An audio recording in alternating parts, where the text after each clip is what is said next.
Hi, and thanks for joining us. If you missed our last video, we crossed the Rio Sereno border to Panama with our dog. We even got to meet a local with a dog of their own.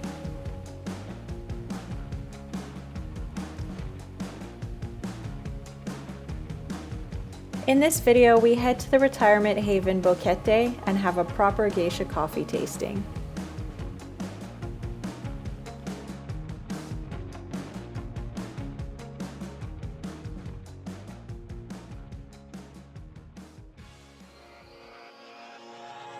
Hi, this is Dory, and I'm Mena.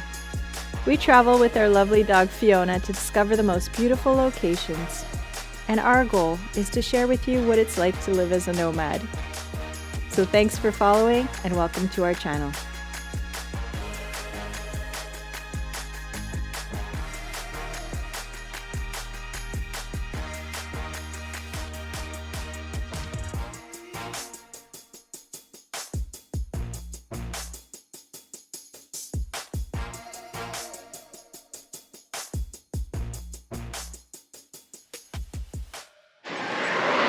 We're in paradise.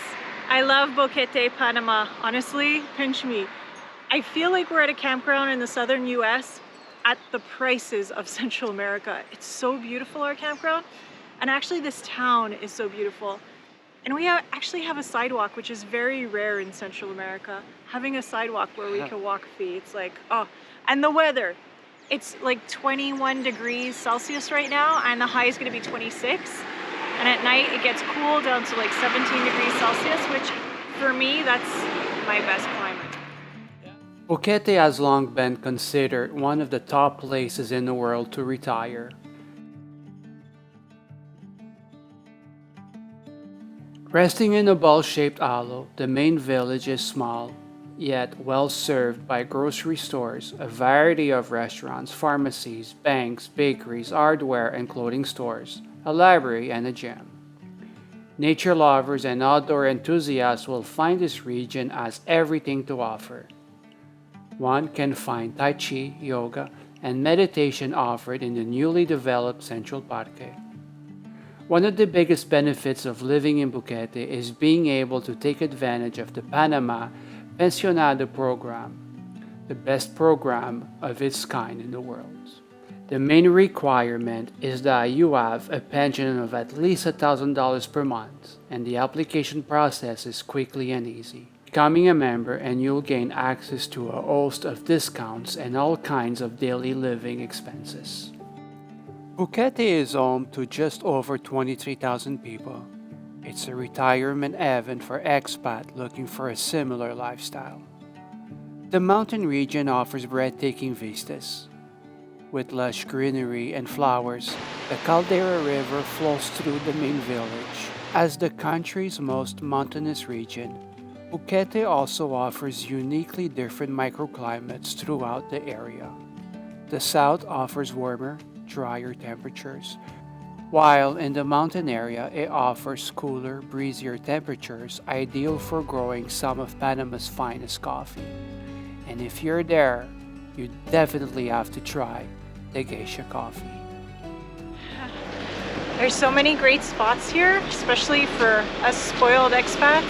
But there's an organic store called Organica Store.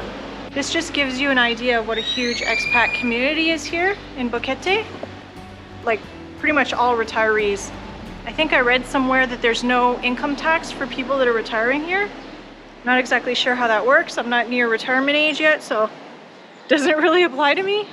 But still, it's kind of cool to have access to this stuff. Tudo a dollar.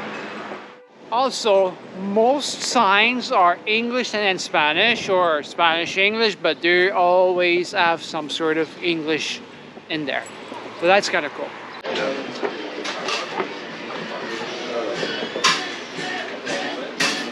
So they do have the Geisha coffee there. They have two different kinds.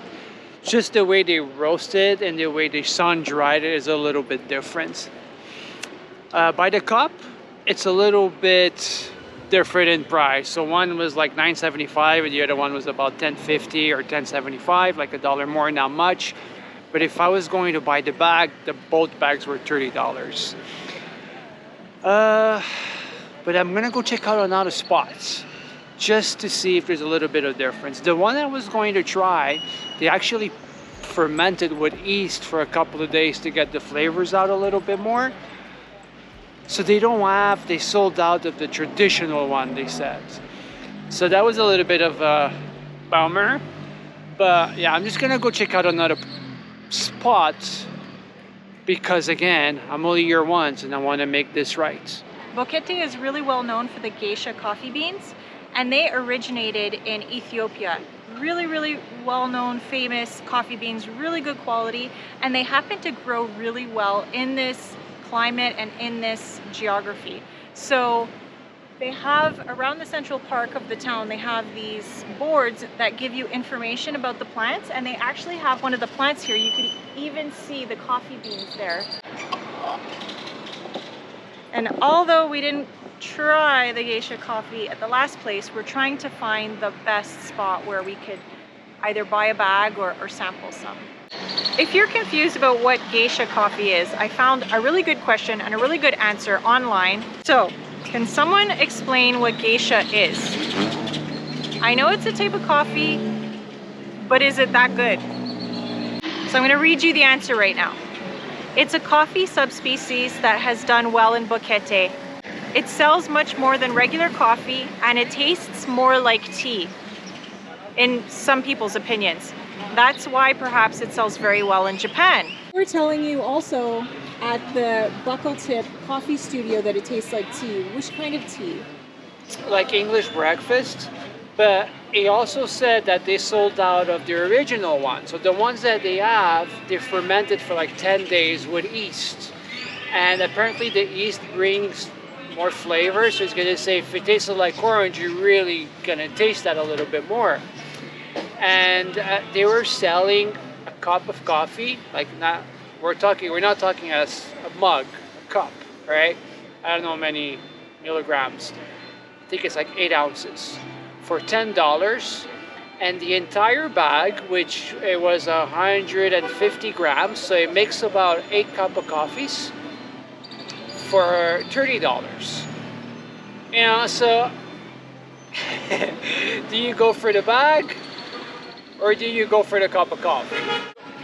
When you drink these specialty coffees, it's solely pour over, so they don't go on machines. Pour over only.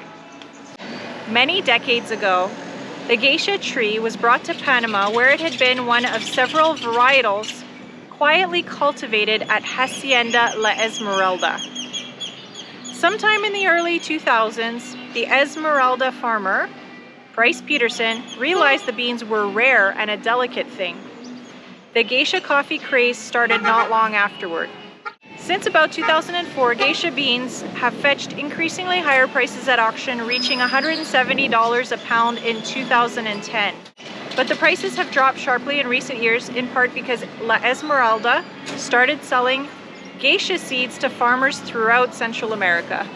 There you go, supply and demand. So we have more planned on our walking tour of Boquete. So what's next? Coffee tasting because it's starting to get late and I want to sleep tonight. And then we're gonna walk to a coffee fair and then to a nice park. All right, let's do this. So this morning when we were walking around 8 a.m., it was not this busy. There's people parked everywhere, people walking everywhere. It is definitely family day. Sunday's family day, keep that in mind.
So a tasting of the famous Geisha coffee In Boquete, Panama, where they do it best. So smooth, guys. It's really smooth, really soft.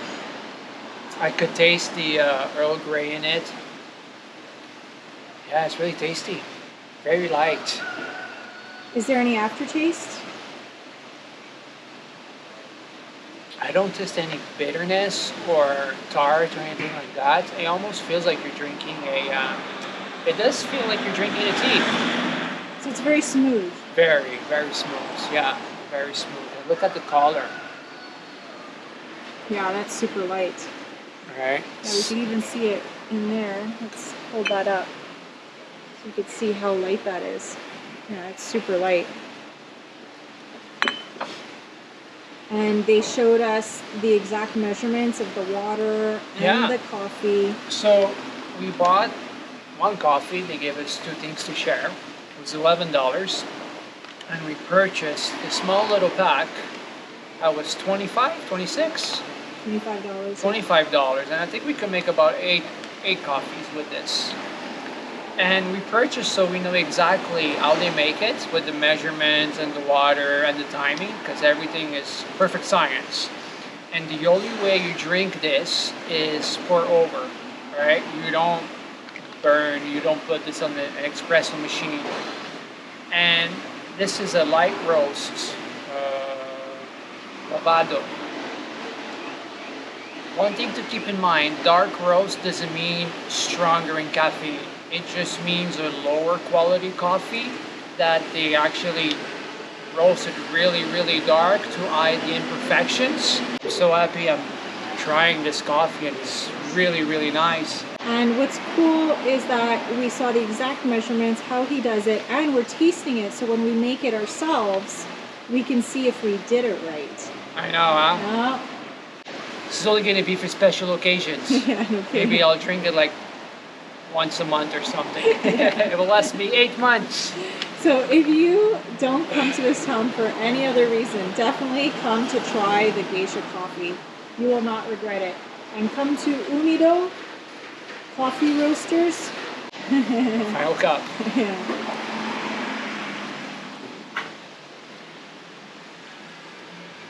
Yeah, it's a lovely community, and again, we've been seeing a lot of expats. If you guys see me talk a little bit more faster, it's because I never drink coffee in the afternoon. So hopefully I get to sleep tonight. I'm already buzzing. Everything is walkable, so it's not so bad. Like, you don't need to take a tuk-tuk or a cab or anything like that. There are no tuk-tuks here.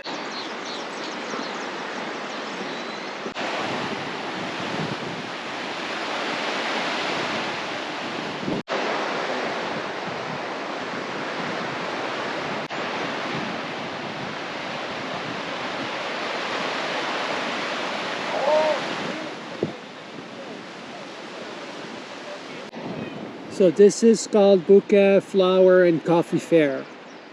It's really nice.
So before we sign off from Boquete, I want to show you guys where we stayed. So this is Campground, and let me tell you, it's a real campground. A nice patch of grass for Fiona. Let me tell you, she rolled around. We got electric. We don't have 30 amp over here, but still good. Water. Could also use it to, they have good water over here, so you could fill up your fresh water tank. Dumping. They also have lovely campers that they rent out. They do have rooms as well. This is the working area. We have multiple Wi-Fi's over here. Men are working hard. So hombres, super clean guys. Every morning it is really clean. This is your shower. Yay. Hot water, and not the electric one where you get electrocuted. So for $14, let me tell you, we ended up staying here 3 nights. It's hard to leave when you find a really nice spot. It really is, right? You get cozy, get comfortable. It's super nice to work, but we're here in Panama for a few more days and we want to go explore. The one negative thing that we noticed, and it was only one night, is the neighbor's dog. He was barking all night. But the other 2 nights, it was pretty peaceful. And that was it, you know? They do have a coffee restaurant, really good food. I only got some pastry from there, that was it. So yeah, this is where we stayed. It could be a good solution. I'll show you the name. So it is Panama Camping. Their info there. What's up? So overall, it was a nice, great stay. It was peaceful. The weather, guys, oh, I'm gonna miss this weather. The coffee, oh my God. If you love gourmet coffee, this is the place to be. This was our stay in Boquete. Hope you guys enjoyed this video. I hope it was informative. If it was, please don't forget to give it a big thumbs up. It helps us a lot. Don't forget to subscribe, and I'll see you on the next one.